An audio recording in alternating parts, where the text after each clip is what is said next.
जिज्ञासु मित्रों, बहुत बहुत अभिनंदन है आप सभी का दिव्य सृजन में।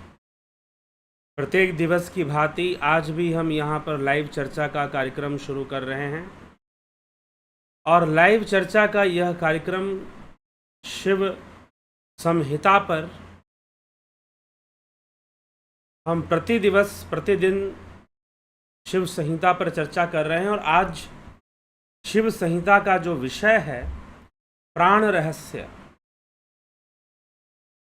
गुरु, सिद्धि, वायु, धारणा और आसन। तो भगवान शिव तृतीय पटल में कौन कौन सी बातें बता रहे हैं। द्वितीय पटल में नाड़ी रहस्य, कुंडलिनी रहस्य और नाड़ियों का रहस्य प्रकट हुआ। लेकिन तीसरे पटल में, तीसरे अध्याय में, तृतीय पटल जिसको कहते हैं, तृतीय पटल में भगवान शिव कौन सा रहस्य प्रकट कर रहे हैं, आइए हम उसको समझने का प्रयास करेंगे। तो तृतीय पटल का जो नाम दिया जाता है, कहा जाता है योगानुष्ठान पद्धतियों योगाभ्यास वर्णनम, कि इसमें योगा अनुष्ठान पद्धति और योग अभ्यास का वर्णन मिलता है। प्राण के रहस्य को समझाने का प्रयास इस पटल में किया गया है। प्राण के महत्व को, प्राणायाम के महत्व को और प्राणायाम से प्राप्त होने वाली जो सिद्धियां हैं उनका वर्णन है। तो भगवान शिव कहते हैं कि हृदय में हदस्ति पंकजम दिव्यम दिव्यलिंगेन भूषितम कादिकांठातक्षरोपेतम द्वादशार्ण विभूषितम। अर्थात हृदय में एक दिव्य कमल दिव्य लिंग से विभूषित है, जो क से लेकर ठ पर्यंत 12 अक्षरों से विभूषित है। वहीं पर वासना से अलंकृत प्राणो वसति तत्रैव, वहीं पर प्राणों का वास है, वहीं पर प्राण वास करता है उसी हृदय कमल में। वह अनादि कर्म से युक्त और अहंकार से संयुक्त है। प्राण जो है कर्म में लगा हुआ है और वह अहंकार से भी संयुक्त है। वृत्ति भेद होने के कारण, प्राणों में वृत्ति भेद होने के कारण उनको विविध नाम दिए जाते हैं। प्राणों के विविध नाम हैं। तो प्राणों के नाम कौन कौन से हैं? तो शिव संहिता में भगवान शिव कहते हैं प्राणो अपानः समानश्च उदानो व्यानश्च पंचमः नागः कुर्मश्च कृकलो देवदत्तो धनंजयः दशनामानि मुख्यानि मायुक्तानिह शास्त्रके कुर्वन्ति ते अत्र कार्याणि प्रेरितानि स्वकर्मभिः। अर्थात 10 नाम बताए गए। कौन कौन से? प्राण, अपान, समान, उदान, व्यान, ये 5 मुख्य प्राण कहे जाते हैं। नाग, कुर्म, कृकल, देवदत्त और धनंजय, यह उप प्राणों की संज्ञा इनको दी जाती है। और इन दोनों को मिलाकर यह 10 प्राण की, हमारे शरीर में यह प्राणवायु 10 प्रकार से काम कर रही है। ठीक है। तो ये 10 प्रकार से कार्य करने वाली यह 10 वायुओं का नाम यहां पर दिया गया है। अब हम देखें कौन सी वायु कैसे काम करती है। तो पहले है मुख्य प्राण।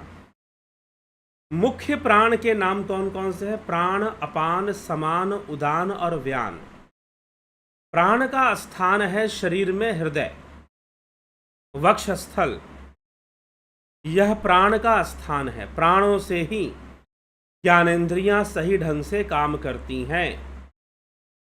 अब जो दूसरा है प्राण, ये मुख्य प्राण है 5, उसका नाम है अपान। अपान जो है मलद्वार, गुदाद्वार, उत्सर्जन द्वार जिसको बोलते हैं, वहां पर कार्य करता है, आंतों के अंदर कार्य करता है और जिससे कि उत्सर्जन क्रिया होती है। उसे हम कहते हैं अपान। उपनिषदों में अपान वायु को यमराज भी कहा गया है, अर्थात हमारे शरीर में यमराज के रूप में अपान वायु है, कुछ ऐसा माना गया है। तो प्राण हृदय में, अपान आंतों में, बड़ी आंत गुदाद्वार, और फिर समान, समान का स्थान है नाभि में, और उदान का स्थान है कंठ में। इसकी दिशा ऊर्ध्वगामी होती है। अपान की दिशा अधोगामी है, नीचे की ओर है, लेकिन उदान की जो दिशा है वह ऊर्ध्वगामी है और उसका वास कंठ में है। और व्यान वायु पूरे शरीर में व्याप्त है, क्योंकि यह ब्लड सर्कुलेशन सिस्टम को कंट्रोल करता है। व्यान वायु क्या करता है? ब्लड सर्कुलेशन सिस्टम को कंट्रोल करता है। उद्गीत का अभ्यास करने से, उद्गीत का अभ्यास करने से व्यान वायु का नियमन होता है, व्यान वायु पर नियंत्रण आता है। अब उद्गीत का अभ्यास कैसे किया जाता है? ध्यान योग कोर्स में उद्गीत का अभ्यास भी कराया जाता है, ठीक है। तो यह मुख्य प्राण कहे जाते हैं। अब है उपप्राण। उपप्राण कौन कौन से हैं? नाग, कुर्म, कृकल, देवदत्त और धनंजय। डकार लेते हैं ना खाने के बाद, यह एक वायु है, तो यह नाग वायु है। फिर है कूर्म, उन्मिलन। उन्मिलन का अर्थ होता है निमेष और उन्मेष। अभी हमने शिवसूत्र में भी, स्पंद कारिका में भी निमेष उन्मेष की बात की थी। तो निमेष उन्मेष किसे कहते हैं? इसी को उन्मिलन कहा जाता है, मतलब आंखों का खुलना और आंखों का बंद होना, पलक झपकना जिसे बोलते हैं। ये जो क्रिया होती है यह कूर्म वायु से होती है। इसमें कूर्म प्राण का भाग है। खाने के बाद डकार आती है और पता चलता है कि पेट भर गया, यह नागवायु हमें संकेत करती है। कृकल प्राण, क्षुधा और पिपासा, हमें भूख प्यास जो लगती है उसमें कृकल प्राण जो है वही हमें अनुभव कराता है, भूख और प्यास का। देवदत्त उपप्राण। देवदत्त क्या है? जम्भाई, निद्रा से पूर्व और सोकर उठने के बाद भी कई बार जम्भाई आती है, तो यह जो है देवदत्त उपप्राण है। और धनंजय, कई बार हिचकियां आती हैं, कुछ अटक जाए गले में या कुछ ऐसे भी कई बार कई कारणों से हिचकियां आती हैं, तो वो धनंजय वायु है, धनंजय प्राण है। तो इस प्रकार से ये 10 प्राणों के कार्य भी बताए हुए हैं, और 10 प्राणों के किस तरह से हमारे शरीर में 10 प्राण कार्य करते हैं उनके बारे में बताया हुआ है। तो हृदय में प्राण जो ज्ञानेंद्रियों के कार्य को कंट्रोल करता है, अपान भोजन को, जो बड़ी आंत में भोजन और उसका उत्सर्जन जो होता है मल का, वह अपान के द्वारा होता है। समान नाभि में भोजन को पचाने में सहयोगी होता है उदान। कंठ वाणी में, वाणी का प्रयोग जब हम करते हैं उदान वायु का प्रयोग होता है।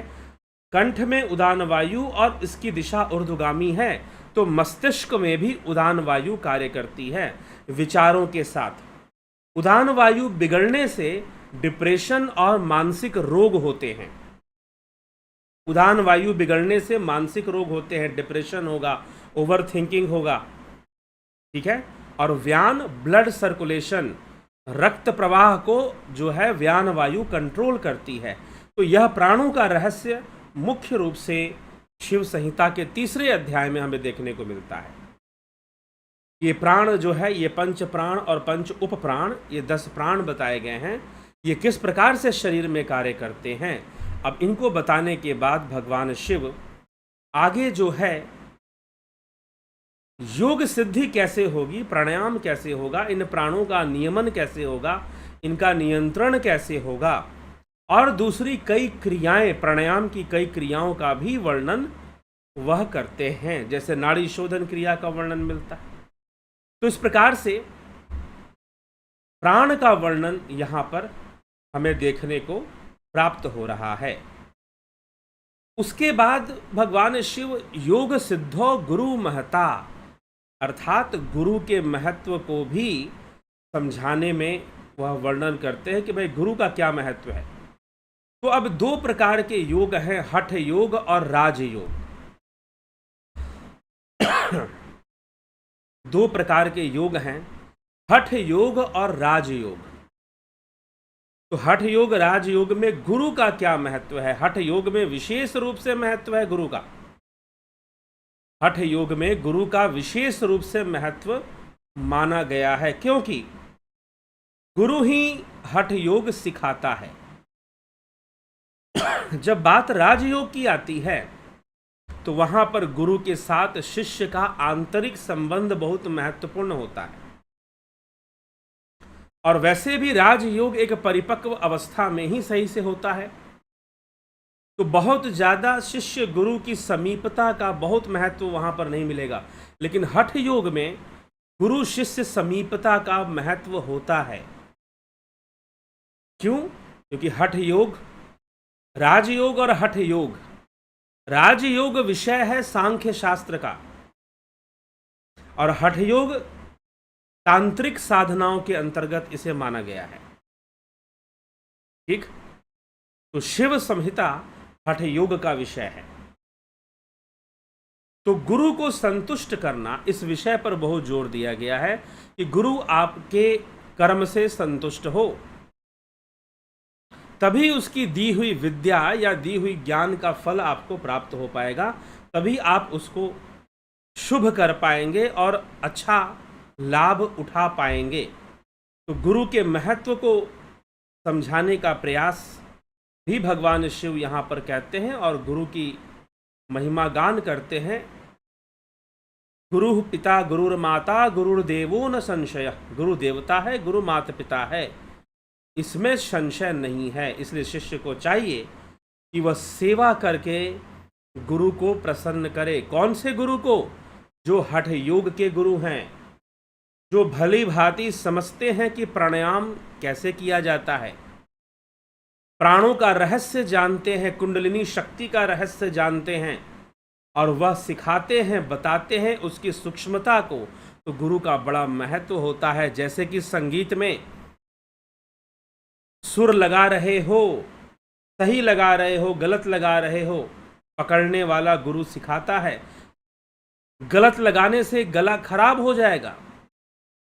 वैसे ही हठ योग में यदि हठ योग सही से नियम से ना किया जाए तो हठ योग से जहां बीमारियां ठीक होनी चाहिए वहां बीमारियां पकड़ने लगेंगी आपको, आप और अधिक बीमार होने लगेंगे। ऐसी परिस्थिति बनने लगेगी अगर हठ योग में जो सूक्ष्मता है उसको आपने नहीं समझा तो इसलिए यहां पर गुरु का महत्व बढ़ जाता है। इसलिए गुरु के महत्व को समझाया गया है और गुरु से प्रार्थना करना, गुरु को संतुष्ट करना, अपनी सेवा से, अपने कर्म से, दक्षिणा आदि देकर गुरु को संतुष्ट करना और संतोष उनको फिर उनके बताए हुए नियम के अनुसार अपनी योग साधना को प्रारंभ करना, हठ योग को प्रारंभ करना, इसका महत्व दिया गया है।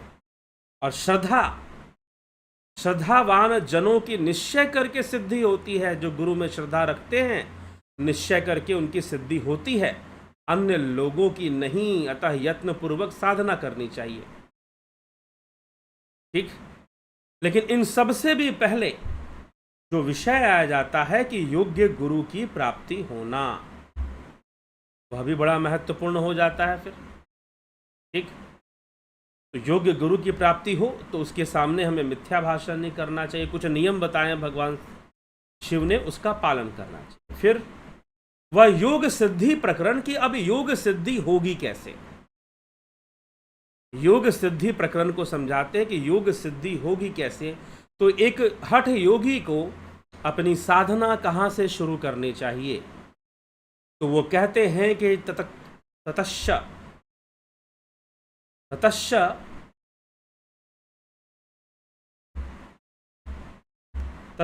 दक्षांगुष्ठेन निरुद्धया पिंगला सुधिः ईड़या पुरयेद वायुं यथा शक्तया तु कुंभयेत। क्या करना चाहिए? ईड़ा और पिंगला जो नाड़ियां हैं उनकी शुद्धि करनी चाहिए, और उनकी शुद्धि कैसे, किस क्रिया से होगी, तो उस क्रिया को यहां पर बताया गया है। कौन सी क्रिया होती है जी?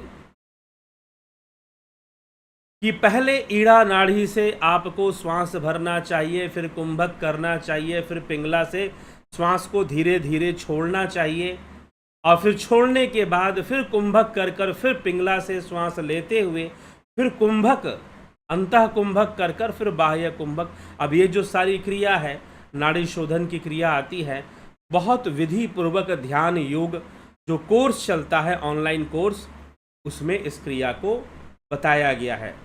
3 से 4 अभ्यास, 4 प्रकार की नाड़ी शोधन क्रिया बताई गई है वहां पर, ठीक है। ध्यान योग अभ्यास में 4 तरह से नाड़ी शोधन क्रिया करवाई गई है।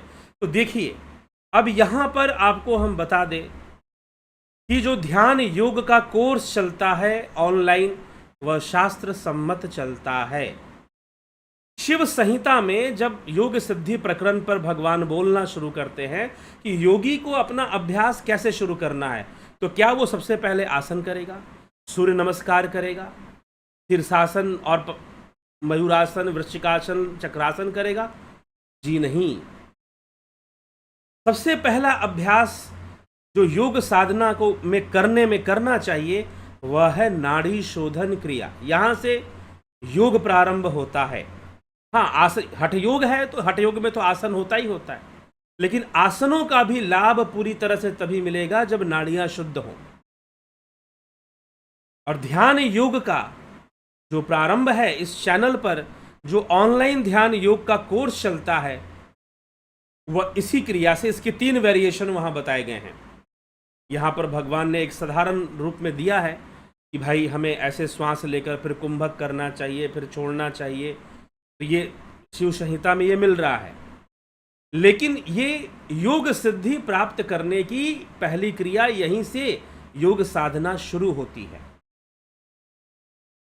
तो ध्यान योग ऑनलाइन कोर्स में भी जिन लोगों ने कर लिया वो जानते हैं, वो भली भांति जानते हैं, जिनको मिल चुका है, और जिनका भी वो भी जानते हैं, और जिनका 20 सितंबर से शुरू होने वाला है वो प्राप्त करेंगे।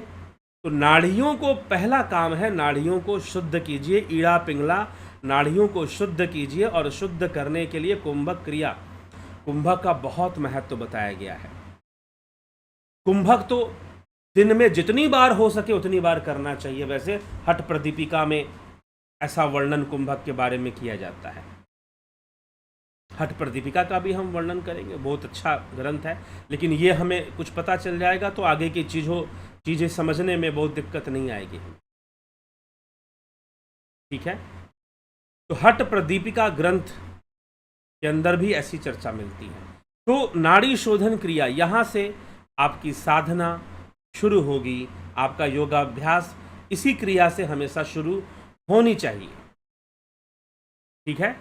उसके बाद जो कठिन आसन वगैरह होते हैं, वो सारी चीज़ें हठ योग के अंदर बताए जाते हैं। शिव संहिता में भी आसन बताए गए हैं। कौन कौन से आसन बताए गए हैं वो 3रे अध्याय में ही आता है, तो वो भी हम आज के दिन ही देख लेंगे, ठीक। तो इसीलिए ये जो ध्यान योग का कार्यक्रम है जो ऑनलाइन चलता है, वो शास्त्र सम्मत है, उसको जरूर आप लाभ उठाने का प्रयास करें। गहराई में उतरने की विधि उसमें बताई गई है। चलिए, इसी प्रकार से अभ्यास करते हुए इसे कुंभक कहा जा रहा है। इस कुंभक का जो अभ्यास है, प्रातः काले च मध्याह्ने सूर्यास्ते चार्धरात्र के कुर्यादेवं चतुर्वारम काले श्वेतेषु कुंभकान। प्रातः काल, मध्याह्न में, सूर्यास्त तथा अर्धरात्रि में भी 4 बार इस कुंभक का अभ्यास जरूर करना चाहिए। इससे नाड़ियां धीरे धीरे शुद्ध हो जाएंगी। इस प्रकार मास 2 मास आलस्य रहित होकर, आलस्यहीन होकर दिन करे, तब निश्चय ही अविलंब ही नाड़ी शुद्ध हो जाती है। नाड़ी फिर शुद्ध हो जाती है। तत्वदर्शी योगी की जब नाड़ी शुद्ध होती है तो दोष विध्वस्त हो जाते हैं तथा योग का आरंभ संभव होता है। अब देखिए, योग का आरंभ तब जाकर संभव होता है। योगी यदा तु नाड़ी शुद्धि स्वाद योगी नस्त तत्वदर्शिन तदा विध्वस्त तदोश्यः भवेद आरंभ संभव। आरंभ अवस्था होती है, आरंभ अवस्था के बाद घटा अवस्था, परिचय अवस्था, इस प्रकार की अवस्थाओं का वर्णन, फिर निष्पत्ति अवस्था, इस प्रकार की अवस्थाओं का वर्णन मिलता है आगे के अध्यायों में, नादानुसंधान हठ प्रदीपिका में भी और शिव संहिता में भी। तो योगी के शरीर में नाड़ी शुद्धि के चिन्ह दिखाई देंगे। कैसे चिन्ह होते हैं जी? सुडौल काया, सुगंध वास। योगी के शरीर से क्या होता है? दुर्गंध नहीं आती है। यहां तक कि जिन योगियों की नाड़ियां शुद्ध हो और वो बस्ती क्रिया आदि जो करने वाले जो योगी हैं, अगर ऐसे योगी हैं तो उनके पसीने से भी बदबू नहीं आएगी, उनके मलमूत्र से भी बदबू नहीं आती है, दुर्गंध नहीं आती है। नाड़ी शोधन अगर हो जाए, ऐसा ये अनुभव का विषय है और ऐसा होता है। ठीक है, खुद अभ्यास कर कर देखा जा सकता है। आप खुद भी अभ्यास करें, षटकर्म का अभ्यास करें। आप षटकर्म नहीं कर सकते तो प्राकृतिक चिकित्सा ही कर लें। उसमें भी कुछ क्रियाएं षटकर्म की होती हैं और कुछ सरल क्रियाएं होती हैं, जैसे कि स्टीम बाथ वगैरह, ये सब। इनका जो व्यक्ति अभ्यास करेगा और षटकर्म का करेगा, बस्ती क्रिया करेगा, नेति क्रिया करेगा, नाड़ी शोधन क्रिया करेगा, पसीने से भी दुर्गंध नहीं आएगी उसके और मलमूत्र से भी दुर्गंध उसमें नहीं पाई जाती है। ऐसा साफ देखा गया है इसका। ये प्रैक्टिकल चीज है एकदम। खुद अभ्यास कर कर आप इसको देख सकते हो। ठीक, तो यह इसका लाभ होता है और ये सब करना चाहिए युवाओं को। खासकर अगर अधिक समय तक वो युवा बने रहना चाहते हैं तो अवश्य उनको इन क्रियाओं का लाभ उठाना ही चाहिए। ठीक है, तो चलिए आगे बढ़ते हैं। आगे वो लाभ में क्या लिखते हैं कि नाड़ी शोधन क्रिया करने से सुडौल काया होती है, शरीर से किसी प्रकार की दुर्गंध नहीं आती है। तो और क्या चाहिए भाई? लोग इतना खर्चा करते हैं मेकअप के पीछे, बताओ, परफ्यूम्स यूज करते हैं और इतना खर्च करते हो। अरे ये सब सीख लो, प्राकृतिक चिकित्सा वगैरह, ध्यान योग वगैरह सीखो। ना जाने कितने खर्च कर देते हो और ये बिल्कुल प्रैक्टिकल चीज है। व्यक्तिगत अनुभव भी है मेरा, प्रैक्टिकल चीज। और जो योग वगैरह में सही से जो कर रहे हैं, मात्र अब शिव संहिता बहुत सारे भ्रम दूर करती है। शिव संहिता योगियों की भी आलोचना करती है बाद में चलकर। किस प्रकार के योगी, वो बताएंगे। किस तरह के योगियों को गलत भी कहा गया है, जो गलत भावना से, गलत उद्देश्य से योग साधनाएं शुरू कर देते हैं, उनके लिए भी कुछ गलत चीज़ें बताई गई हैं। तो वैसे योगी नहीं, जो वास्तव में सही तरीके से सही चीज़ें कर रहे हैं, तो निश्चय ही। और ऐसा भी नहीं है कि ये चीज़ें बहुत कठिन हो, कोई कठिन चीज़ें भी नहीं है। बस थोड़ी सी कदम आगे बढ़ाने की जरूरत है योग मार्ग पर। जरूरत ही नहीं पड़ेगा बहुत सारी चीज़ों का। बहुत सारे जो कॉस्मेटिक्स यूज़ करते हैं लोग, बहुत सारी चीज़ें इस्तेमाल करते हैं, आपको आवश्यकता ही नहीं पड़ेगी। जो विकार हैं, कफ वात पित्त, सब अपने नियंत्रण में रहेंगे, तो दिक्कत क्या आएगा फिर? ठीक है, तो ये सब बातें हमें समझने की आवश्यकता है। इसी को आगे कहते हैं कि सुंदर कांति, स्वर सधा हुआ, उसका जो स्वर है वो अपने आप सध जाता है। बिना हारमोनियम पकड़े स्वर जो है उसका सटीक लगना शुरू हो जाएगा। स्वर सधा हुआ और आरंभ का यथा परिचय होगा, आरंभ अवस्था शुरू होगी और सब में निष्पत्ति तथा योग अवस्थाएं ये चिन्ह होते हैं। वायु की सिद्धि के लिए हमारे द्वारा आरंभ में कहा गया है। आरंभ अवस्था इससे पता चलता है। तो ये भी आप ध्यान रखें 4 अवस्थाओं के बारे में। यहाँ पर कुंभक की 4 अवस्थाएं, हठ प्रदीपिका में नादानुसंधान में 4 अवस्थाएं बताई गई हैं। आरंभ अवस्था, घटा अवस्था, परिचय अवस्था और निष्पत्ति अवस्था। खास करके परीक्षार्थी जो हैं, विद्यार्थी हैं, वो जरूर इन 4 अवस्थाओं का नाम याद करके रखें। ठीक, तो वायु की सिद्धि के लिए हमारे द्वारा आरंभ में कहा गया है। क्रिया करने से जठराग्नि प्रबल होती है, सुंदर भोगी शरीर बनता है। देखो सबसे बड़ी बात क्या है ना कि भोगों को, भोग तो हैं, लेकिन क्या आपके अंदर भोगों को भोगने की क्षमता है? भोगों को भोगने की क्षमता है, क्षमता ही नहीं होती लोगों के अंदर कि वो भोगों को भोग सके। योगी के शरीर में, इसलिए वैसे तो योगी कई बार योग साधकों के लिए, या शिव संहिता में भी और दूसरे शास्त्रों में भी योग साधकों के लिए जो भोग हैं उनसे दूरी बनाने के लिए भी कहा जाता है। लेकिन एक और बात कही जाती है साथ में कि भोगों को भोगने की जो क्षमता है वो योगियों में ही होती है। नहीं तो कई बार भोग तो प्राप्त हो जाएंगे लेकिन भोगने की क्षमता ही नहीं होगी, अच्छे अच्छे व्यंजन मिल जाएंगे, पचाने की शक्ति नहीं होगी। ठीक है, इसलिए कई इस तरह की बातें कई जगह पर लिखी जाती है। तो योगियों का जो शरीर है वह ऐसा बन जाता है, पाचन शक्ति जठराग्नि प्रबल हो जाती है, शरीर कांतिमय हो जाता है, शरीर एकदम कामदेव के समान हो जाता है। ऐसा शिव संहिता दूसरे ग्रंथों में भी लिखा हुआ है। अब ऐसा क्यों कहा गया कामदेव के समान हो जाता है? इसका कोई गलत अर्थ नहीं निकालना चाहिए। बात सही है, भोगों को भोगने की क्षमता ही योग करने से आता है। ठीक है, एक योगी के अंदर ही भोगों को भोगने की क्षमता होती है। इसलिए कई बार ऐसे शब्द भी प्रयोग योग शास्त्र में होते हैं। तो यह हमें समझने की आवश्यकता है। तो सुंदर भोगी शरीर हो जाता है, सुखी हो जाता है, सर्वांग सुंदर, पूर्ण हृदय और सब उत्साह और बल से युक्त योगी हो जाता है। ठीक, लेकिन योगी के लिए, योग साधकों को लिए कुछ वर्जित विषय भी है। तो वर्जित विषय क्या क्या है? पथ्य और अपथ्य का बहुत महत्वपूर्ण वर्णन है। शिव संहिता के अनुसार अपथ्य क्या क्या है, क्या क्या नहीं खाना चाहिए? अम्ल, रूखा, तीक्ष्ण, रूखा बोलते हो ना, एकदम रूखा, फ्राइड, फ्रेंच फ्राई सॉस में लगाकर उसे गीला करके खाते हो। हाँ, तो जो ड्राई फूड है एकदम, मतलब कि रूखा सूखा, करारी रोटियां खाने की आदत है, जला जली हुई, ठीक, ऐसा भोजन नहीं करना चाहिए। अम्ल, रूखा, तीक्ष्ण, बहुत नमक वाला, बहुत तेल, सरसों तेल बहुत ज्यादा प्रयोग हो, कड़वा, और बहुत भ्रमण भी नहीं करना चाहिए।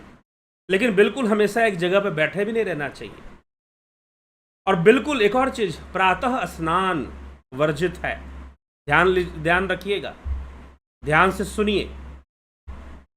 योगियों के लिए प्रातः स्नान वर्जित होता है। सुबह सुबह उठे 3 बजे, हम तो बहुत बड़े भगत आदमी है जी, 3 बजे उठ के नहा लेते। जी नहीं, बिल्कुल गलत है ये। योगी जो योग साधना करना चाहते हैं ऐसी गलतियां नहीं करेंगे। प्रातः स्नान नहीं करना है। स्नान कब करना है? सूर्योदय हो जाने पर। जब सूर्योदय होता है ठीक उस समय या उसके तुरंत बाद, सूर्योदय हो गया उसके बाद, ठीक है, तो वर्जित है। प्रातः स्नान, बहुत जल्दी स्नान कर लेना सुबह सुबह, वर्जित है। क्योंकि योग मार्ग मध्यमार्ग है, मध्य का मार्ग है, एक बैलेंस बनाकर चलना होता है। भगवान, इसलिए तो हठ योग की चर्चा श्रीमद् भगवद गीता में जब आती है तो भगवान कृष्ण कहते हैं कि बहुत अधिक खाने वाला, बिल्कुल नहीं खाने वाला, बहुत अधिक सोने वाला, बिल्कुल न्यून सोने वाला, बहुत कम सोने वाला, इन लोगों से भाई योग साधना नहीं होगी। भगवान कृष्ण भी यह बात कहते हैं। ठीक, तो प्रातः सुबह सुबह उठे 3, साढ़े 3, 4 बजे और नहा लिए, जी नहीं, वह भी बहुत अच्छा अभ्यास नहीं है। ठीक, तो इस प्रकार से प्रातः स्नान, तेल मर्दन, खूब शरीर में मसाज करने में समय बर्बाद करना, चोर वृत्ति, चोरी करने की वृत्ति नहीं होनी चाहिए, हिंसा नहीं होना चाहिए, विद्वेष, अहंकार, अनार्जव और आसक्ति नहीं रखना है, प्रेम नहीं रखना है, आसक्ति टाइप, उपवास, व्यर्थ का उपवास नहीं करना है। भोजन त्याग दिए, भोजन ही नहीं करेंगे, योग कहां से करोगे फिर? जी नहीं। उपवास वैसे स्वास्थ्य वर्धक है, उपवास रखना स्वास्थ्य का वर्धन करना है, इसमें कोई संशय नहीं है। लेकिन उस उपवास का नियम होता है जिससे स्वास्थ्य का वर्धन होता है, जबरदस्ती का उपवास नहीं। अब जैसे कि मान लो कि कभी ऐसे कुछ लोग, आज अनंत चतुर्दशी है, तो अनंत चतुर्दशी में भी कुछ लोग उपवास करते हैं, मीठा खाते हैं, चलो ठीक है, अच्छी बात है। जन्माष्टमी में कर लेते हैं, छठ महापर्व में कर लेते हैं, सूर्य षष्ठी महाव्रत, एकादशी में कर लेते हैं, ये तीज, हरियाली तीज, हरतालिका तीज, जीवित पुत्रिका, कई तरह के व्रत किए जाते हैं, उनमें लोग नहीं भोजन करते हैं। तो एक दिन 2 दिन वह एक अलग बात है, लेकिन व्यर्थ का भोजन ही छोड़ दिया। जैसे गौतम बुद्ध ने छोड़ दिया था और बेहोश पड़े हुए थे नदी के किनारे, तो सुजाता, देवी सुजाता, कुमारी सुजाता वहां पर गई, उनको खीर खिलाया और समझाया कि वीणा की तार को इतनी मत खींच दो, वीणा की तार को इतनी मत खींच दो कि टूट ही जाए, और इतना ढीला भी मत छोड़ो कि सुर ही ना निकले। इसलिए जो नियम बताए जाते हैं, चाहे यहाँ शिव संहिता में बताया जाओ, ये जो पथ्य अपथ्य की चर्चा है, शिव संहिता में भी है, हठ प्रदीपिका में भी है, हठ रत्नावली में भी है, हिरण्य संहिता में भी है, इन सब में इसकी पथ्य अपथ्य, क्या भोजन करना है क्या नहीं, बताया जाता है, कैसे रहना है कैसे नहीं, और दूसरे ग्रंथों में और अधिक विस्तार से बताया जाता है। ठीक है, तो चलिए आगे बढ़ते हैं। तो प्रातः स्नान हो गया, मोह हो गया, प्राणी पीड़ा, किसी प्राणी को व्यर्थ पीड़ा ना दें, इससे आप बचे। फिर अग्नि सेवन ना करें, आग के पास ज़्यादा ना बैठे, अधिक प्रिय तथा अप्रिय नहीं बोलना, बहुत व्यर्थ में किसी के प्रति इमोशनल होकर बोलना और किसी को बहुत कड़वा बोल देना, इन सब बातों से दूर रहना, और बहुत अधिक भोजन नहीं करना। अति का बोलना ठीक नहीं, अति का खाना ठीक नहीं, अति भोजन का त्याग करना, और अंत में स्त्री संग का भी त्याग करना। तो इस तरह से मतलब स्त्री संग का वर्जन जब आप योग साधना उस समय कर रहे हैं तब। लेकिन फिर गृहस्थों की बात आती है, तो भगवान शिव यहाँ पर गृहस्थों के लिए लिखते हैं कि गृहस्थ में रहने वाले जो योगी हैं उनके लिए भी यहाँ पर फिर थोड़ा बता दिया गया है कि वैराग्य पूर्वक वो रहें। ठीक है, वैराग्य पूर्वक रहने के लिए उनको उपदेश में बताया जाता है। तो योग सिद्धि उपाय, अब उपाय क्या है? योग सिद्धि के बाधक तत्व हमने डिस्कस कर लिए, अब उपाय में क्या है भाई? उपाय में क्या क्या खाना चाहिए, क्या क्या खाना चाहिए, क्या भोजन करना चाहिए, क्या नहीं करना चाहिए, उसके बारे में उपाय में बताया जाता है। तो घी खाना चाहिए, नंबर 1 पे है घी। घृतम क्षीरम च मिष्ठानम तांबुलम चूर्ण वर्जितम कर्पूरम निस्तुषम मिष्ठम समूठम सूक्ष्म रंध्रकम। घृतम क्षीरम च मिष्ठानम, घी खाना चाहिए, दूध पीना चाहिए, लेकिन अम्ल और खट्टी चीजों को मना किया गया है, तो दही और छाछ से बचना चाहिए। हठ प्रतिपिका में तो साफ साफ दही छाछ के लिए मना किया गया, यहां पर दही छाछ का नाम नहीं आ रहा है। तो घी और दूध नंबर 1 चीज है। घी और दूध का सेवन, अब वीगन मूवमेंट वाले वो भी बंद करवा रहे हैं, दूध ही मत पियो, तो कैसे चलेगा?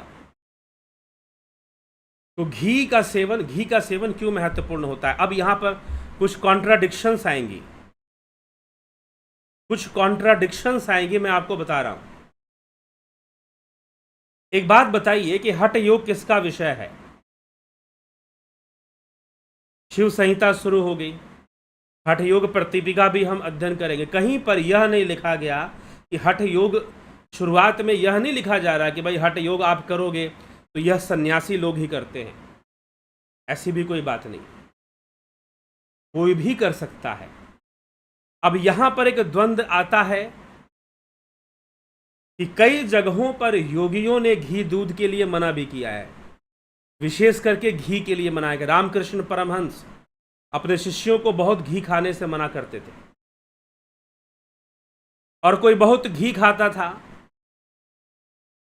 तो उस पर वो व्यंग करते थे कि कहीं कोई लड़की तो नहीं भगा ले जाएगा, इतना घी क्यों खा रहा है भाई, ऐसा व्यंग करते थे रामकृष्ण परमहंस। लेकिन हठ योग शास्त्र में घी बहुत अनिवार्य बताया गया है। क्यों अनिवार्य बताया गया है? तो घी जो है वो लुब्रिकेंसी करता है शरीर की, और जो योगी हैं वो कई ऐसी क्रियाएं करते हैं, जैसे षटकर्म की क्रियाएं होती हैं। आप धौती क्रिया करते हो, आप बस्ती क्रिया करते हो, तो शरीर से चिकनाई बहुत मात्रा में बाहर निकल जाती है, और चिकनाई निकलनी भी चाहिए बाहर, नहीं तो वो कोलेस्ट्रॉल और विष का काम करेगी। लेकिन चिकनाई ज़्यादा निकलने से भी समस्या आ सकती है, इसलिए लुब्रिकेंसी होना बॉडी की बहुत ज़रूरी है। इसलिए हठ योग में ये घी अगर खाने के लिए विशेष रूप से यहाँ पर कहा जा रहा है, तो वो हठ योगियों के लिए कहा जा रहा है। अगर आप हठ योगी नहीं हैं तो बहुत ज़्यादा घी का सेवन ना करें। नहीं तो आप कह सकते हैं कि भाई शिव संहिता में घी खाने के लिए लिखा गया है, तो हम भी खूब दबाकर घी खा लेते हैं। गलती से ऐसा मत कर लेना। तो ये विशेष परिस्थिति में कहा जा रहा है कि ये घी खाने के लिए, नहीं तो नुकसान भी कर सकता है कोई भी चीज़ अति। तो विवेक का प्रयोग, गणेश जी को हमेशा साथ लेके चलना चाहिए, प्रथम पूजनीय है वो, ठीक है। तो विवेक का प्रयोग करना चाहिए। हठ योग में हठ योगियों के लिए घी अनिवार्य है, जो हठ योग का अभ्यास कर रहे हैं। और जो नहीं कर रहे हैं हठ योग का अभ्यास, वो ये ना सोचे कि उनके लिए भी घी इतना अनिवार्य है। जी नहीं, लुब्रिकेंट शरीर को चाहिए। और जो हठ योगी हैं वो षटकर्म आदि की क्रियाएं करते हैं, तो उसमें घी की आवश्यकता पड़ती है। मेरा व्यक्तिगत अनुभव भी है, मैं खुद षटकर्म की क्रियाएं करते हुए इस बात का अनुभव किया हूं कि हाँ, घी खाना चाहिए, ठीक है ना। तो चलिए, तो ये चीज यहाँ पर आ जाती है हठ योग के अंदर। तो क्या क्या खाने के लिए कहा गया है? घी, दूध, मिष्ठान, तांबुल, चूर्ण वर्जित, कर्पूर निष्ठुर,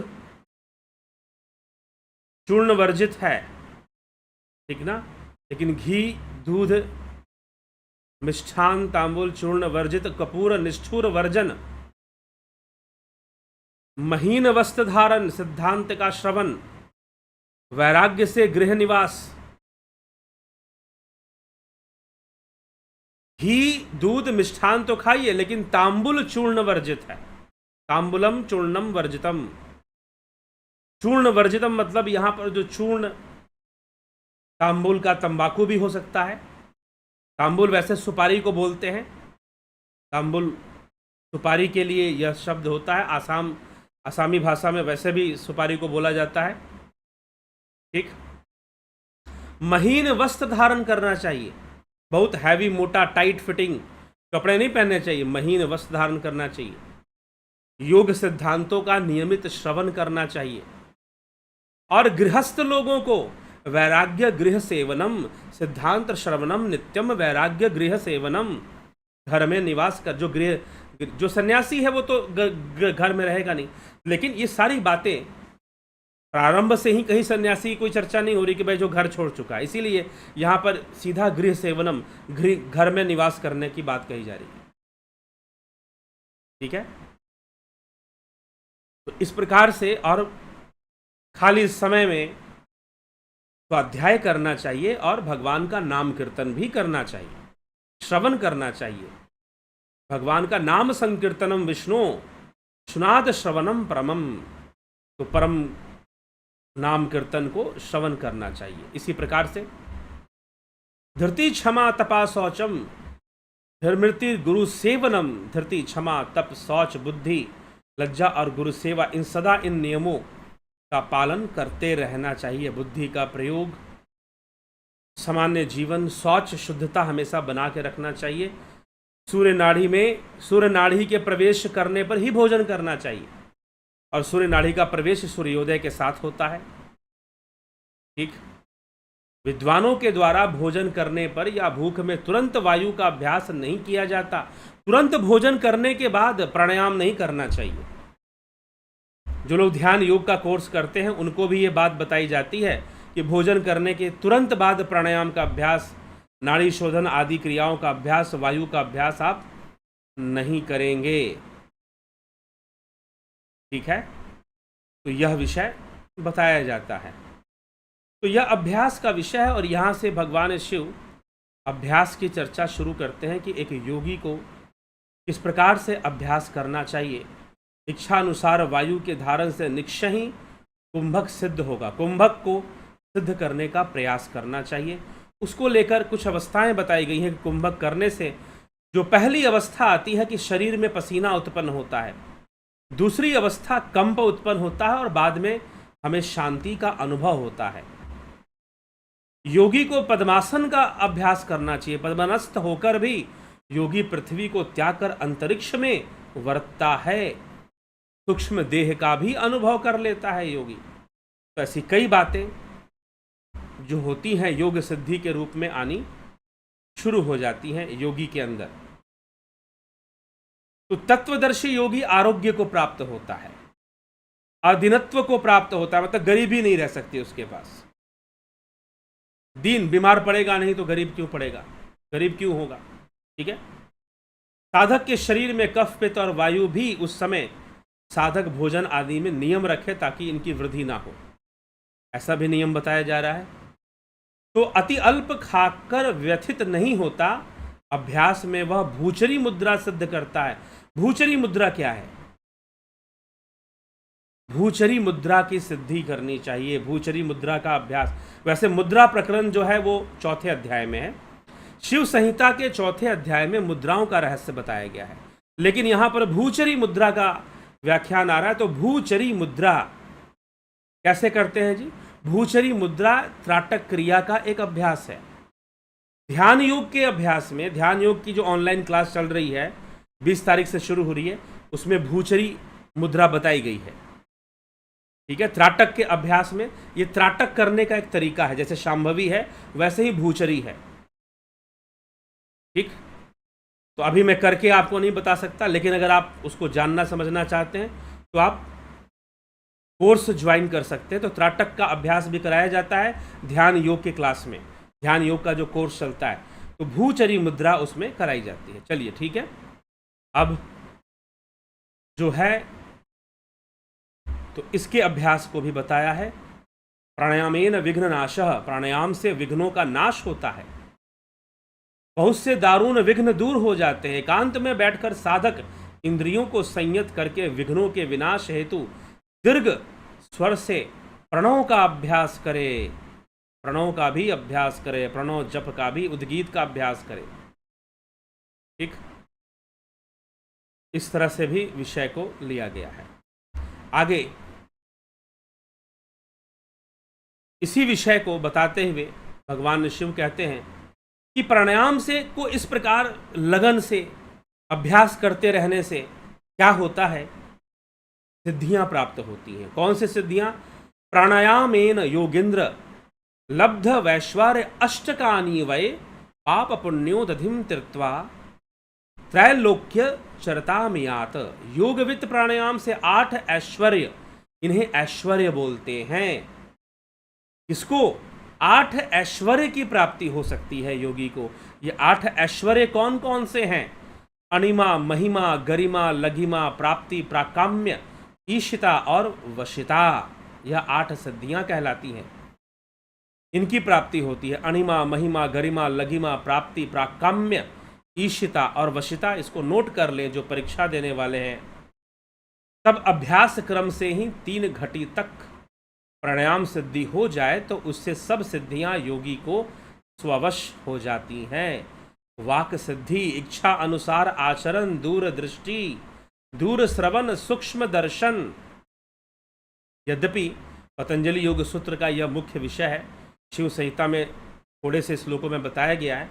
पतंजलि योग सूत्र में तो विभूति पाद नामक एक अध्याय ही सिद्धियों के ऊपर है, लेकिन सिद्धियों को इस ढंग से प्रस्तुत किया गया है कि हमें समझ में आता है कि सिद्धियां होती क्या हैं, यह उसकी विशेषता है। तो जब हम पतंजलि योग सूत्र में जाएंगे तो अवश्य सिद्धियों के ऊपर भी चर्चा करेंगे, ज़्यादा अच्छी चर्चा वहां पर होगी। योगी का जो विष्ठा मूत्र है, विष्ठा मूत्र मतलब मलमूत्र, उसमें दुर्गंध नहीं रहेगा।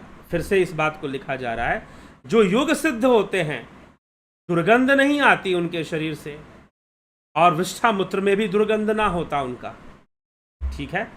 तो इस तरह की चीजें पाई जाती हैं। जब वायु अभ्यास में श्रेष्ठ घटावस्था होती है तो इस संसार चक्र में कुछ असाध्य नहीं होता। प्राण, अपान, नाद, बिंदु, जीवात्मा और परमात्मा, इनका मिलकर जिससे घटन होता है वह घटावस्था है। अब घटावस्था प्राप्त होती है। आरंभ अवस्था जब होगी अब यहां पर ध्यान दीजिएगा, आरंभ अवस्था का क्या चिन्ह बताए गए थे। खासकर शिव संहिता में आरंभ अवस्था के चिन्ह क्या बताए गए थे कि नाड़ी शोधन क्रिया करने के बाद जो अवस्था बनती है, जिसमें शरीर से दुर्गंध नहीं आती है, शरीर कामदेव के समान हो जाती है, शरीर बहुत सुंदर हो जाता है, सुंदर काया हो जाती है, मलमूत्र से भी दुर्गंध नहीं आती है। यह जो बाहरी चिन्ह जब आते हैं तो यह आरंभ अवस्था है। अब जो सिद्धियां जब उसके अंदर आनी शुरू हो जाएंगी, वो सूक्ष्म शरीर से बहुत कुछ जानेगा, सूक्ष्म ज्ञान उसके अंदर आना शुरू हो जाएगा। और जब सिद्धियां उसके अंदर आनी शुरू हो जाएंगी तो प्राण, अपान, नाद, बिंदु, जीवात्मा और परमात्मा, इनका मिलकर जिससे घटन होता है उसे घटा अवस्था कहते हैं। ये सारे एक हो जाते हैं, इंटीग्रेट हो जाते हैं।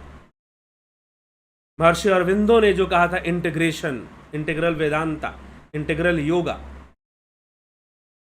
ठीक है, तो ये घटा अवस्था यहां पर प्राप्त होती है। फिर प्रहर मात्र तक वायु धारण करने में जब सामर्थ्य होती है तब अद्भुत प्रत्याहार होता है, तब साधन में अंतर नहीं होता। ठीक, योगी बड़े आसानी से आगे बढ़ जाता है और आत्म साक्षात्कार कर लेता है। कुंभक सिद्धि, फिर कुंभक सिद्धियां प्राप्त होती हैं योगी को। वो किस प्रकार से प्राप्त होती हैं? अभ्यास योग से।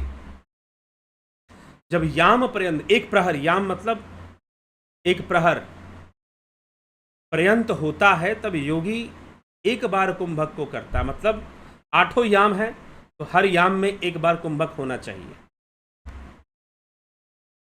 इस प्रकार से उसकी वो योग सिद्धि, कुंभक सिद्धि की ओर आगे बढ़ता है। ठीक है, जब योगी को 8 घटी तक वायु निश्चल हो जाता है तो वह अंगुष्ठ के बल अचल के समान खड़ा हो सकता है, अंगूठे के बल खड़ा हो सकता है। जब उसकी वायु अचल हो जाए तो अंगुष्ठ के बल एक समान तक खड़ा हो सकता है। ठीक है, जब यह योग की परिचय अवस्था हो जाती है। अब योग की परिचय अवस्था के बारे में बताया जा रहा है। जब अभ्यास योग से परिचय अवस्था हो जाती है तो त्रिकूट कर्मों को निश्चित रूप से योगी देखता है। तब कर्म समूह को ओंकार द्वारा नष्ट कर देता है। कर्मों को जलाने की शक्ति आ जाती है योगी के अंदर, कर्म भस्म करने की शक्ति, जो भगवान कृष्ण कहते हैं यथे धांसी समिधोर अग्नि भस्मसात कुरते अर्जुन, ज्ञान अग्नि सर्वकर्माणि भस्मसात कुरते। तथा कर्मों को जो जला सकता है वो योगी जला सकता है। लेकिन कृष्ण कहते हैं यस्य सर्वे समारंभा काम संकल्प वर्जिता ज्ञान अग्नि दग्ध कर्माणु तमाहु पंडितम बुधा। तुम उसको पंडित जानो जो ज्ञान अग्नि में कर्मों का दहन कर दे। तो परिचय अवस्था, 4 अवस्थाएं, आरंभ अवस्था, घटावस्था, परिचय अवस्था और निष्पत्ति अवस्था। नादानुसंधान हठ प्रदीपिका में भी इनका वर्णन मिलता है। वहां पर नादानुसंधान की 4 अवस्थाएं, लेकिन यहां पर प्राणायाम से ही अवस्थाओं को गिना जा रहा है कि प्राणायाम से ही अवस्थाएं आनी शुरू हो जाती हैं। ठीक, तो घटावस्था, आरंभ अवस्था, घटावस्था, परिचय अवस्था और निष्पत्ति अवस्था तक की चर्चा मिलती है। चलिए आगे देखते हैं। तो इस प्रकार से परिचय अवस्था योगी की आ जाती है। वो कर्मों का नाश कर सकता है, इच्छा मात्र से सारे कर्म दहन कर सकता है। और भगवान कृष्ण तो विशेष रूप से इसकी चर्चा करते हैं। फिर धारणा बताते हैं। धारणा बताई जाती है। धारणा क्या बताई जाती है? तो भगवान शिव यहाँ पर 2 प्रकार की धारणाएं बताते हैं। एक तो धारणा करनी चाहिए पद्मों की, जो 7 चक्र हैं उनमें से 5 चक्रों की धारणा होनी चाहिए। ठीक, स्वादिष्ठान, मणिपुर, अनाहत, विशुद्ध और आज्ञा चक्र, आधार चक्र भी 6 चक्रों की धारणा करनी चाहिए। और 6 चक्रों की धारणा कैसे होगी? गुदा का संकुचन करने से मूलाधार की धारणा होगी, लिंग की धारणा स्वादिष्ठान से, नाभि की धारणा, नाभि में धारणा करने से मणिपुर की धारणा, हृदय में धारणा करने से अनाहत की धारणा होगी, कंठ में धारणा करने से विशुद्धि चक्र की धारणा होगी, और भ्रूमध्य अर्थात यहाँ पर धारणा करने से आज्ञा चक्र की धारणा होगी। तो धारणा में इनकी धारणाएं करनी चाहिए। फिर वो पंच तत्वों की भी धारणा बोलते हैं, आकाशी धारणा, आम्भासी धारणा, ठीक है, पार्थिवी धारणा। इस तरह से घिरण्य संहिता में भी 5 धारणाएं बताई गई हैं। तो यहां पर भी शिव संहिता में पंचभूतों की धारणा, मेधावी सर्वभूतानाम धारणानाम यह संभयसेत, अर्थात पंचभूतों की धारणा करनी चाहिए। इस प्रकार से 2 प्रकार की धारणा, एक तो चक्रों की धारणा उसमें ध्यान रखिएगा सहस्रार के लिए नहीं कहा गया है, मूलाधार चक्र से लेकर आज्ञा चक्र तक के जितने भी चक्र हैं उनकी धारणा करनी चाहिए, ठीक है, ये चीज है। तो इस प्रकार से अभ्यास क्रम में योगी को लगे रहना चाहिए। योगी चेतना को ग्रहण कर, क्रिया शक्ति को और सब चक्रों से जीत कर ज्ञान शक्ति में विलीन हो जाता है, ठीक। ऐसी चर्चा भी यहां पर दी जा रही है। तो यह विषय है। तो योगी के लिए यह, अब इसके साथ साथ और भी कुछ बातें कुंभक सिद्धि के विषय में चर्चा हमने की, प्राणायाम के विषय में, नाड़ी शोधन के विषय में, 4 अवस्थाओं के विषय में, इस प्रकार से चर्चा, धारणा प्रकरण के विषय में भी हमने चर्चा कर ली, कौन कौन सी धारणाएं करनी चाहिए। फिर वायु साधना की भी चर्चा यहाँ पर हो रही है, वायु को साधने की कोशिश करनी चाहिए। वायु साधना के बाद भगवान शिव आसन प्रकरण को समझा रहे हैं कि आसन प्रकरण क्या है। तो मुख्य रूप से 4 आसन यहां पर बताए गए हैं। एक है सिद्धासन, पद्मासन, उग्रासन और स्वस्तिक आसन। शिव संहिता में 4 ही आसनों की चर्चा की गई है। कौन कौन से आसन? सिद्धासन नंबर 1 है, सभी साधनों में सिद्धासन।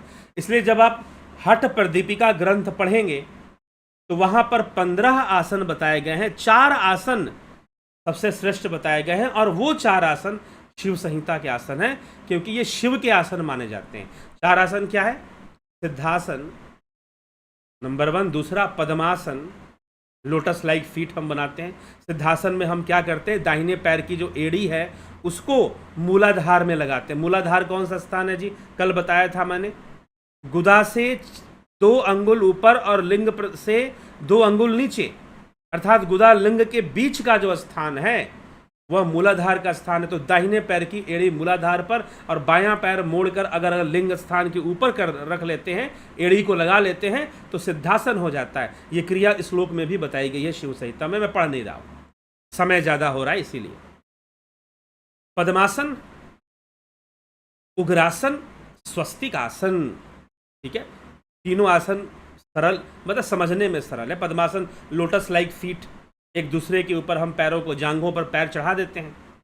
स्वस्तिक आसन में पैरों के जो तालू होते हैं वो जांघों से, दोनों जांघों से, मतलब दाहिने पैर का जो तालू है वो बाएं जांघ के एकदम किनारे में सटाते हैं और जो बाएं पैर का तालू है उसे जांघों में सटाते हैं। मैं वर्बली आपको बता देता हूं विधि, आप बहुत अच्छे से जानना चाहते हैं तो YouTube पे सर्च भी कर सकते हैं कि ये आसन कैसे किए जाते हैं। आपको सिद्धांतिक बातें YouTube पे कम मिलेंगी, फिलॉसफी कम मिलेगी, लेकिन ये आसन कैसे होते हैं इसकी भरमार है वीडियोस की, कौन सा आसन कैसे किया जाता है, लेकिन इनकम्प्लीट नॉलेज ज़्यादातर दिया जाता है। मैंने वीडियोस में देखा है, जो वीडियो आसन के ऊपर बनाए गए हैं यूट्यूब पर, इनकम्प्लीट नॉलेज दिया जाता है उसमें। कई बार बारीकियां नहीं बताई जाती हैं, ठीक है। तो सावधान, भविष्य में हम कोशिश करेंगे कि हठ योग के जो आसन है, जो कम से कम शास्त्र सम्मत, कई आसन है जो शास्त्र सम्मत नहीं भी हैं, मतलब कि उनकी शास्त्र सम्मत नहीं होने का मतलब कि उनका चर्चा नहीं आती है कई बार शास्त्रों में, तो एक आसनों के ऊपर कुछ ऐसे वीडियोस बाद में लाने की कोशिश करेंगे। लेकिन ये 4 प्रकार के आसन ही भगवान शिव संहिता में बता रहे हैं। सिद्धासन मैंने बता दिया, सिद्धासन की विधि, पद्मासन ने बता दिया, स्वस्तिक आसन भी बता दिया, और उग्रासन बैठकर पांवों को स्ट्रेच करते हैं और झुककर दोनों हाथों से अंगूठों को पकड़ते हैं थोड़ा सा ये अलग है, इसमें ज़्यादा क्रिया है, तो इसको देखने से ज़्यादा समझ में आएगा। लेकिन स्वस्तिकासन, सिद्धासन और पद्मासन ये तीनों ध्यान की क्रियाएं हैं, ध्यान के लिए है।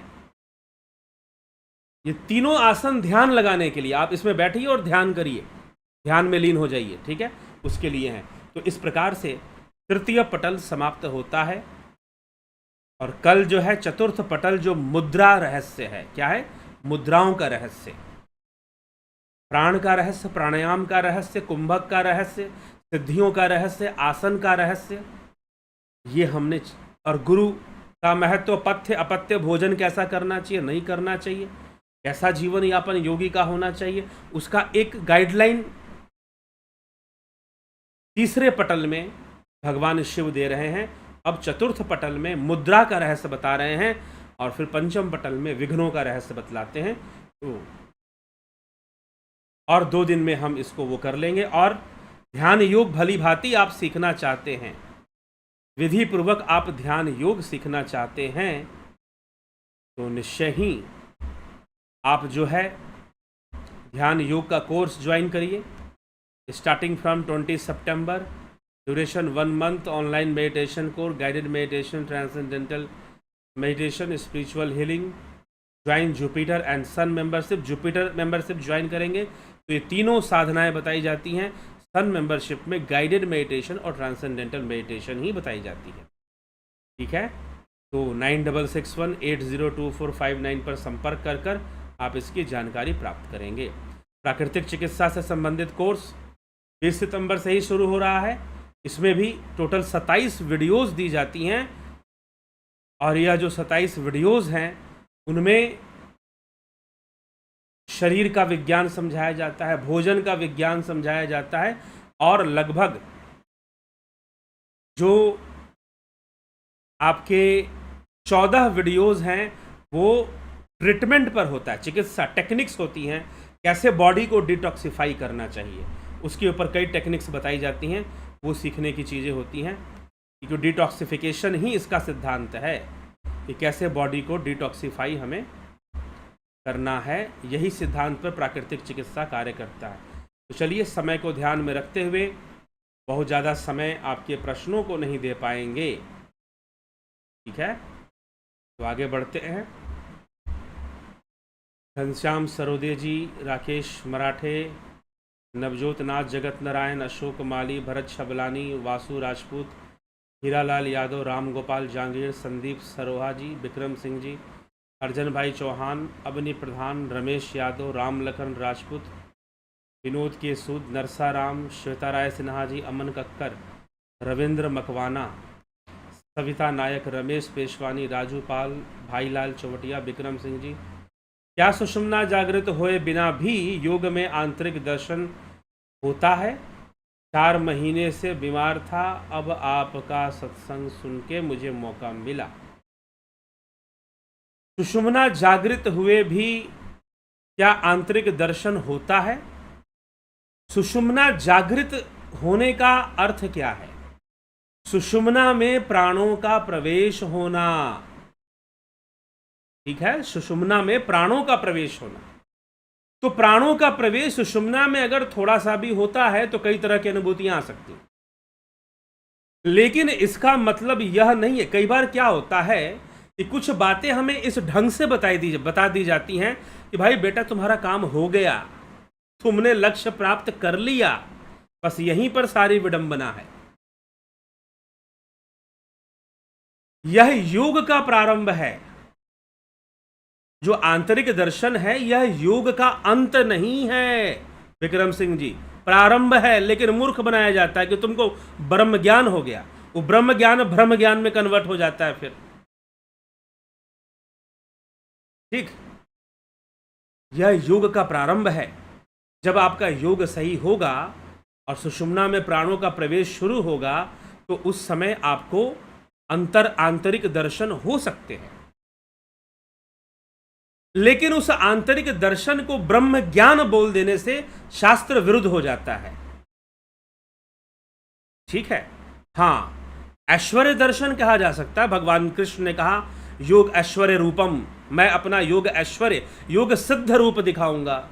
ऐश्वर्य का मतलब सिद्धि, अभी तो चर्चा हुई, शिव संहिता में 8 ऐश्वर्य की चर्चा की गई है, ठीक है।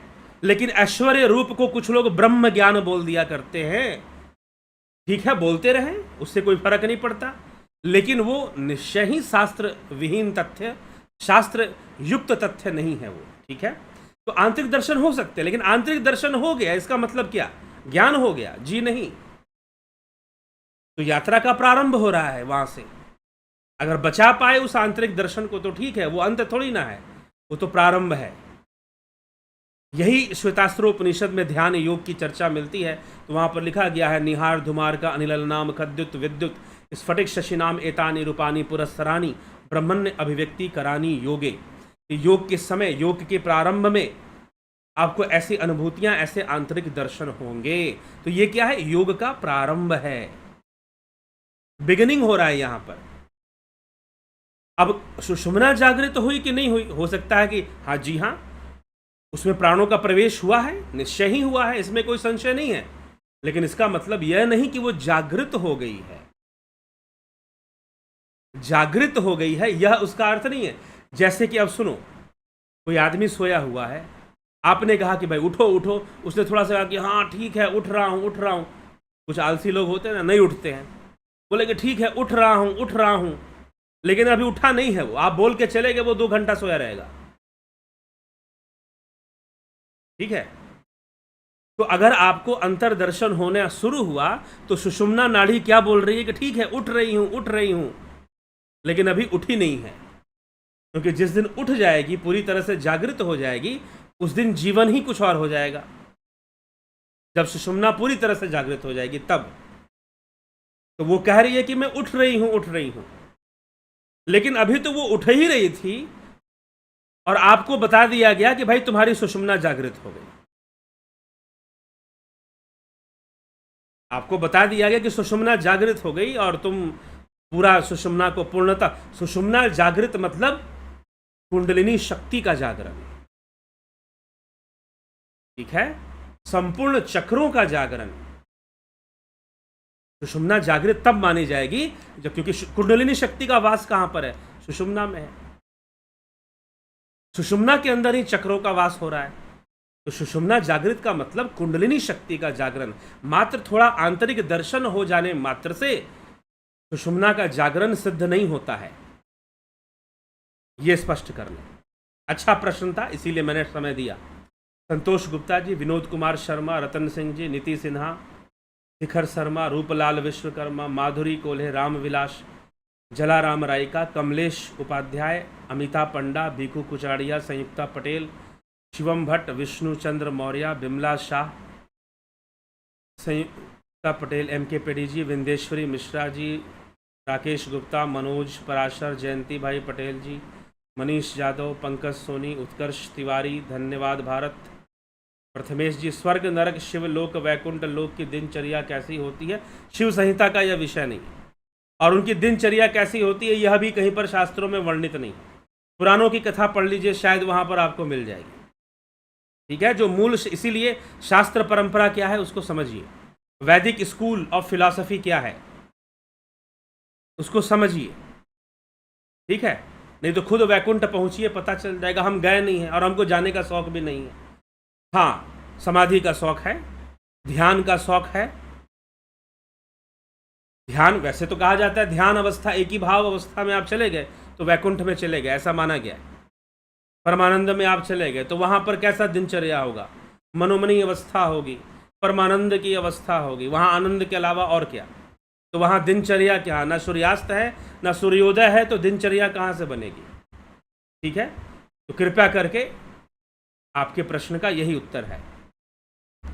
Ashok Rawal ji, Vandana Vinay Mishra ji, I find this Shiv Samhita very interesting, hence ever after so much of work I came to attend live session. Generally I always watch your shows offline after my work. जी ठीक है, योग शास्त्र है ये सब, यही तो प्रैक्टिकल साइंस है जो वेदों से निकला है, ठीक है। तो प्रैक्टिकल चीज़ें हैं और प्रैक्टिस की चीज़ें हैं, इनका गहन अध्ययन हमें जानना चाहिए। और शास्त्रों का अध्ययन इस प्रकार से हमें करना चाहिए।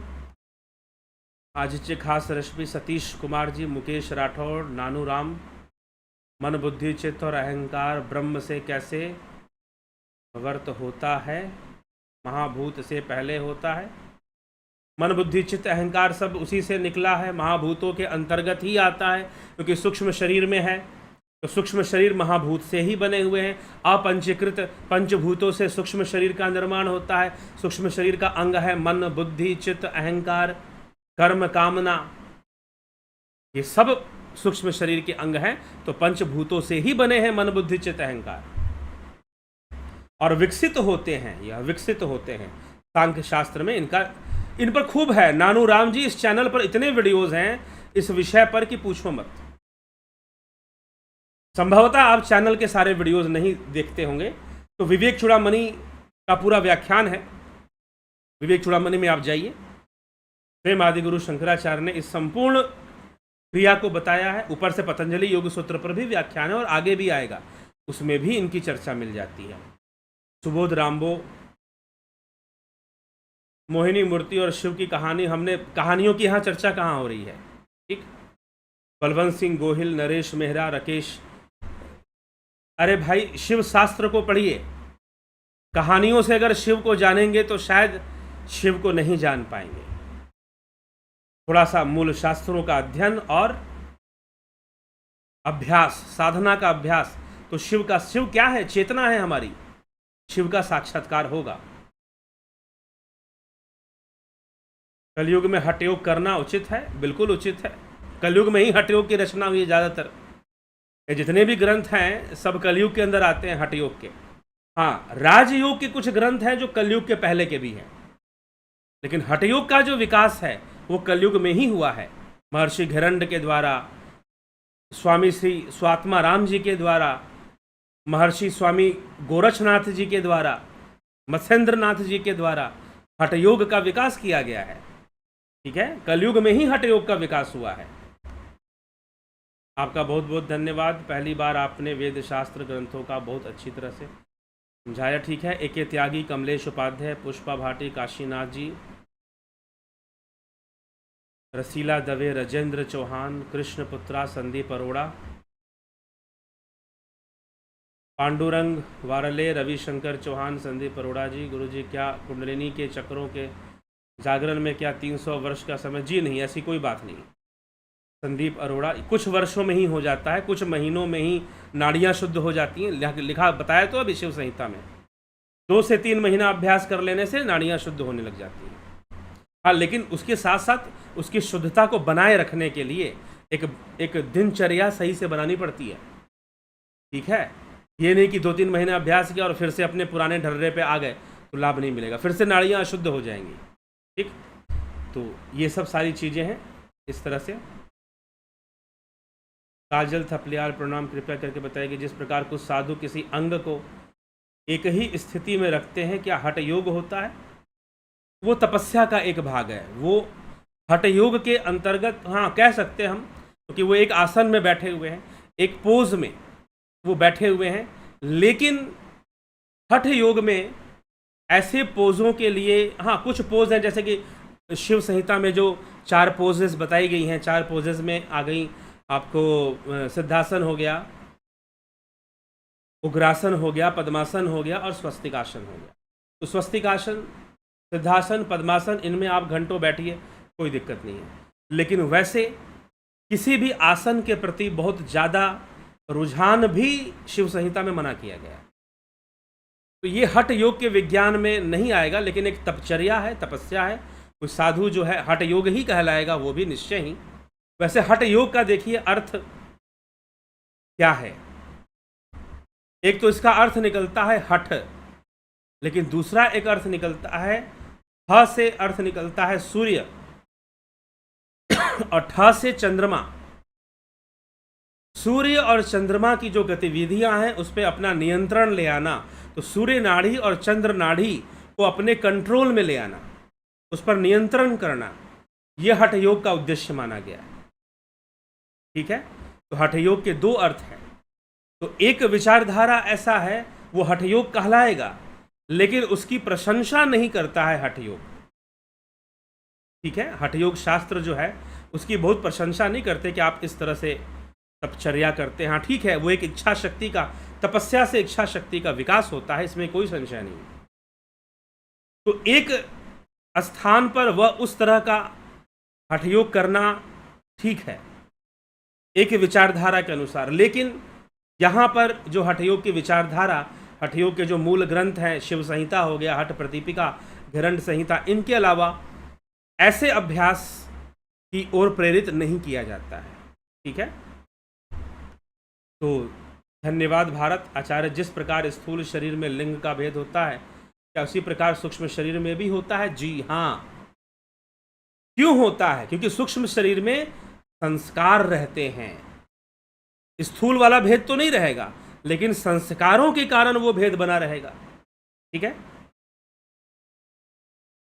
ध्यान योग के दौरान त्रिभुटी पर गड्ढे होने का क्या अर्थ है?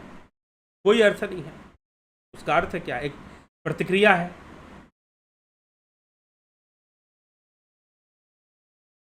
योग तो मरते दम तक करते रहना चाहिए। जी हाँ। हर्षिल गांधी, महिलाओं की तरफ आकर्षण कैसे खत्म करें? और दोनों मैच्योरिटी से, संसार को जितना समझेंगे उतना अपने आप संसार के प्रति आकर्षण जो है वो खत्म होने लग जाता है।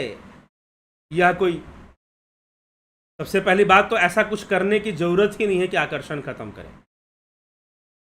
ठीक है, अब बच्चा बोले, बच्चा पूछे कि खिलौने के प्रति कैसे आकर्षण खत्म, अरे भाई बड़े हो जाओ।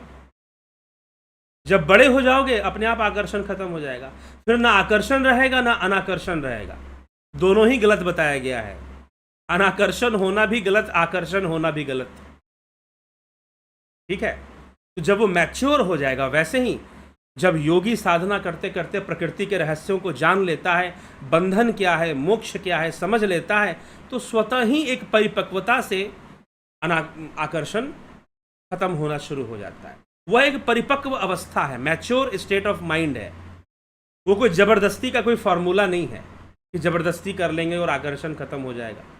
ठीक, तो आपसे कल से मैं आपसे एक विनती करता हूं कि कल से मैं उन्हीं का प्रश्न लूंगा जो विषय पर होगा, अन्यथा प्रश्न नहीं लिया जाएगा। ठीक है, जागरण के बिना, क्या कुंडलिनी जागरण के बिना भी चक्र एक्टिव रहते हैं? बैलेंस किया जाता है, उनको संतुलित किया जाता है, लेकिन कुंडलिनी जागरण भी आवश्यक है उसके लिए। ठीक है, नहीं तो संतुलन बिगड़ने से एनर्जी ब्लॉकिंग्स की प्रॉब्लम और कई तरह की प्रॉब्लम आती हैं। अपूर्व विश्वकर्मा जी, लखेंद्र राम जी, बहुत बहुत सबका अभिनंदन है। कल फिर मिलते हैं लाइव चर्चा में। जुड़े रहें, बने रहें, और जिनको ध्यान योग का कोर्स करना है, ऑनलाइन ध्यान योग, वो कोर्स ज्वाइन कर सकते हैं और संपर्क कर सकते हैं कि कोर्स कैसे ज्वाइन करना है। 20 सितंबर से कोर्स शुरू हो जाएगा। बहुत बहुत आभार आप सभी का।